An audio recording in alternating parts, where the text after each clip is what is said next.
We're doing a thing.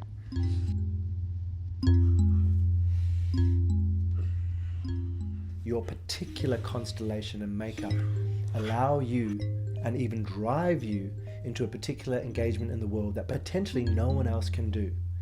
So when you're honoring that, you're truly playing your role in this amazing mandala that we're all creating. I'd like you to bring to mind the concept of creating your own martial art. For me, a martial art is any practice which has 5 key components: a spiritual practice, a physical practice, a healing art, a creative art, and service. It's really up to you how you fulfill those. But I'd encourage us all to have a discipline or a daily practice or some way of being in the world which incorporates those.